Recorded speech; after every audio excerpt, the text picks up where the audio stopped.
आज आपके सामने इंसॉल्वेंट चैप्टर स्टार्ट होने जा रहा है बीकॉम पार्ट 1 का। अब इंसॉल्वेंट क्या है? ये चैप्टर इंसॉल्वेंसी है सोल ट्रेडर की। इंसॉल्वेंसी का मतलब क्या होता है जान लें। जैसा कि आप बोर्ड पे देख रहे हैं कि the term insolvent refers to a person who cannot or does not pay his debt in full or has committed an act of insolvency and has been adjudged and insolvent by an insolvency court। देखिए insolvent का मतलब क्या होता है। अगर कोई person अपने कर्ज को पूरी तरीके से नहीं चुका पाता है तो इसे हम लोग इंसॉल्वेंट कहते हैं। अगर उसके पास इतने एसेट्स नहीं हैं, इतनी कीमत की, इतने प्राइस के, जिसको सॉल्व आउट करने के बाद जो अमाउंट आया उससे वो अपने लाइबिलिटीज को पूरा नहीं कर सकता है, पे नहीं कर सकता है, तो इंसॉल्वेंट। लेकिन इस जो डिफिनेशन मैंने बोर्ड में लिखा इसमें एक और बात है। ऐसे आदमी को इंसॉल्वेंट माना जाएगा जिसे एक इंसॉल्वेंसी कोर्ट ने इंसॉल्वेंट कहा। एक्ट ऑफ इंसॉल्वेंसी के तहत, एक्ट ऑफ इंसॉल्वेंसी के तहत बहुत सी बातें बताई गई हैं कि पहला तो डेटर्स होना चाहिए और उसकी लाइबिलिटीज उसके एसेट से ज़्यादा होनी चाहिए। अब डेटर्स के मामले में बहुत सी बातें आएंगी जो हम आगे आपको बताएंगे, लेकिन पहले इस वीडियो में आप ये देख लें कि इंसॉल्वेंट क्या, और साथ ही साथ मेरे चैनल को लाइक और सब्सक्राइब करना ना भूलें ताकि आपको और अच्छी अच्छी वीडियो मिल सके BCom part 1, part 2, part 3, 11th और 12th की। देखिए यहाँ पर एक बात समझ में आती है कि insolvent refer to a person, ये एक पर्सन से रिलेटेड होता है। वो कैन नॉट और does not pay his debt, जो अपने कर्जों को नहीं पेमेंट कर सकता फुल, और हैज कमिटेड, और इसे कहा जाता है एक्ट ऑफ इंसॉल्वेंसी के तहत इंसॉल्वेंट। इंसॉल्वेंसी कोर्ट ये कर सकता है।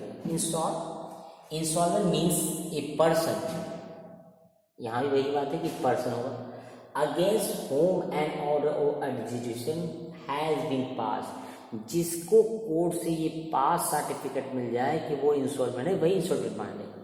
अब इंडियन लॉ और इंग्लिश लॉ, देखिए यहाँ जो इंडिया में बना है वो लॉ, वो इंग्लिश लॉ में पूरे ब्रिटिश लॉ पे डिपेंडेबल है।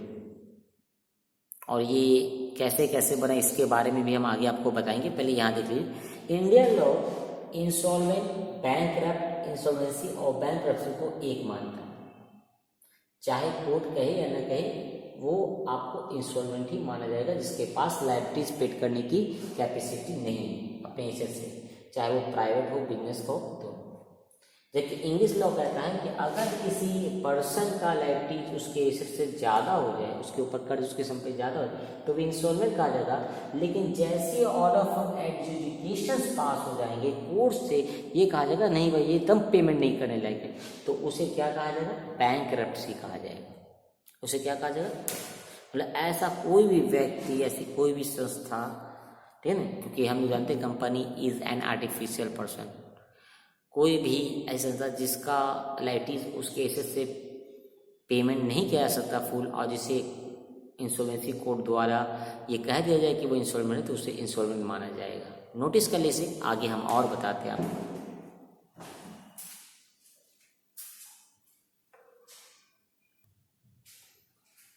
अब देखिए insolvency law in India. Insolvency law in India, India के अंदर इंसॉल्वेंसी लॉ ऑफ इंडिया का क्या रोल है, कैसे होता है, कब ये एक्ट बना और कौन कौन सा एक्ट है। तो इंडियन इंसॉल्वेंसी एक्ट दो तरह का हमारे भारत में है। एक है PTI एक्ट, इसे हम शॉर्ट में कहते हैं PTI एक्ट, ठीक है, और एक कहते हैं PI एक्ट शॉर्ट में, ठीक है। तो प्रेसिडेंसी डॉन इंसॉल्वेंसी एक्ट 1909 में बना था, 1909 में, और प्रोविंशियल इंसॉल्वेंट एक्ट 1920 में बना था। इसमें कुछ रूल्स हैं कि कैसे पेमेंट करना है, और इन दोनों रूल्स को हम लोग पढ़ेंगे, जो भी लॉ के द्वारा रूल्स बताए गए, क्योंकि उस पर प्रैक्टिकल क्वेश्चन हमारे बनेंगे। तो सबसे पहली बात है कि 1909 में जो बनाया वो कहाँ कहाँ अप्लाई होता है।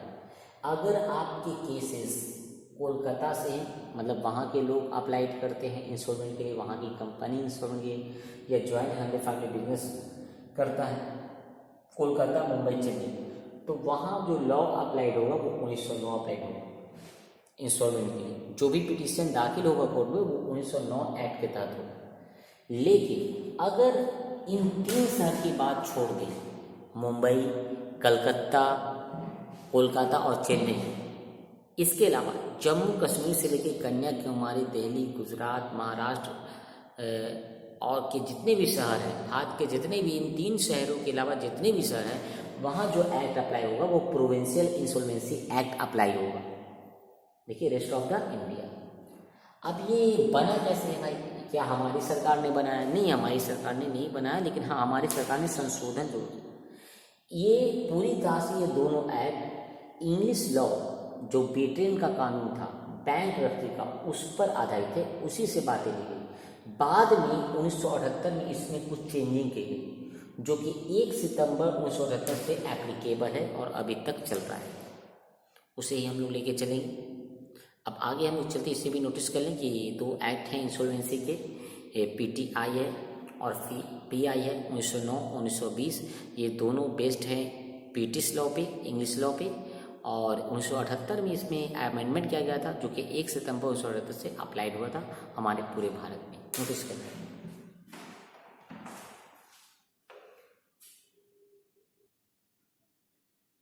अब देखिए स्कोप ऑफ द लॉ क्या है।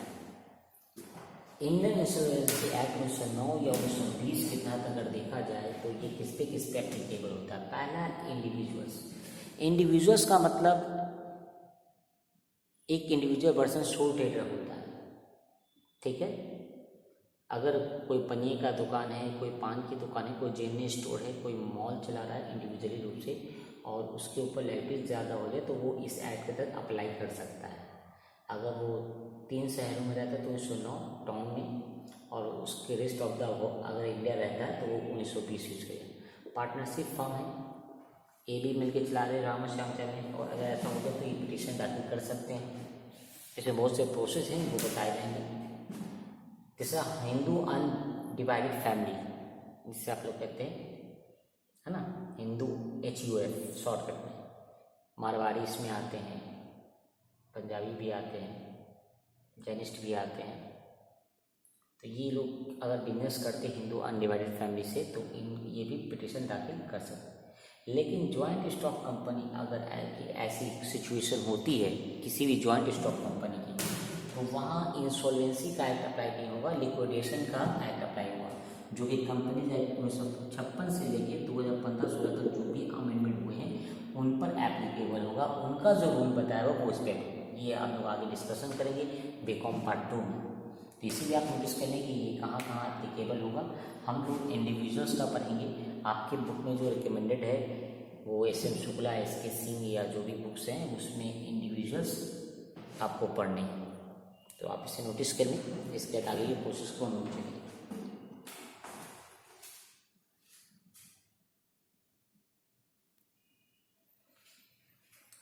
अब देखिए इंसॉल्वेंसी प्रोसीजर क्या होता है।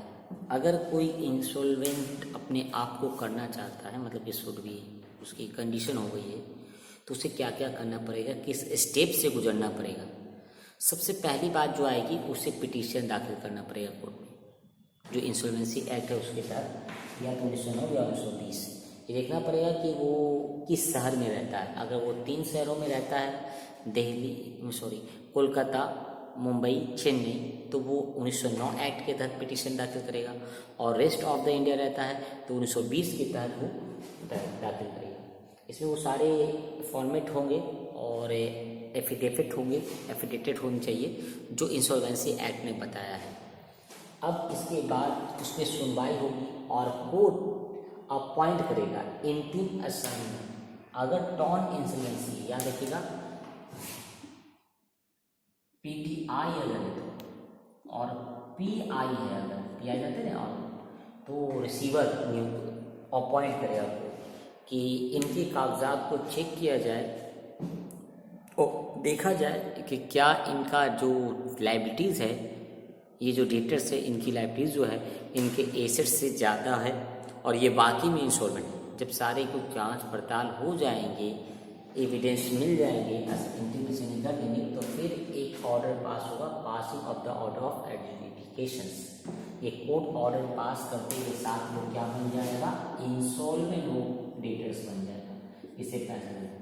अब इसकी प्रॉपर्टी को ये जो इंटरिम असाइनी या रिसीवर है अपने हैंड ओवर ले लेगा और उसे बेचकर उस प्रॉपर्टी को सोल्ड करके जो पैसा आएगा वो इक्वली जितना जिसका बनेगा ऐड के अनुसार उसे पेमेंट कर दिया जाएगा, सब कुछ डिस्ट्रीब्यूटेड कर दिया जाएगा। सर ये पेमेंट कैसे होता है, इसके हम लोग अगले वीडियो में पढ़ेंगे।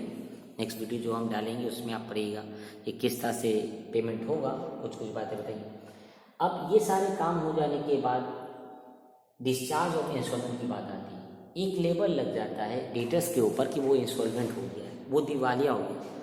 अब डिस्चार्ज ऑफ इंस्टॉलमेंट कोर्ट खुद से नहीं करती, बल्कि इसके लिए इंस्टॉलमेंट को, जो व्यक्ति इंस्टॉलमेंट हो गया था, जो सोल ट्रेडर या HUF इंस्टॉलमेंट हो गया था, उसे एक एप्लीकेशन दायर करना पड़ता है कोर्ट में कि भाई हमें डिस्चार्ज कर दिया जाए इंस्टॉलमेंट वर्ड से, हमें क्लियर करे कि अब हम इंस्टॉलमेंट नहीं।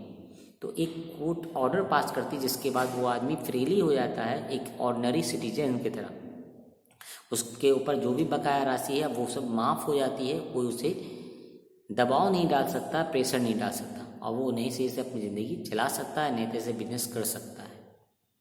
तो ये डिस्चार्ज ऑफ इंस्टॉलमेंट के बाद होगा, इसे आप नोटिस कर लें। उम्मीद है कि आपको वीडियो समझ में आई होगी, और दूसरों को भी शेयर करें और सब्सक्राइबर बढ़ाएं और बढ़ें, ताकि आपको अच्छी अच्छी वीडियो लगातार मिलती रहे। Thank you for watching my channel Azmat commerce classes.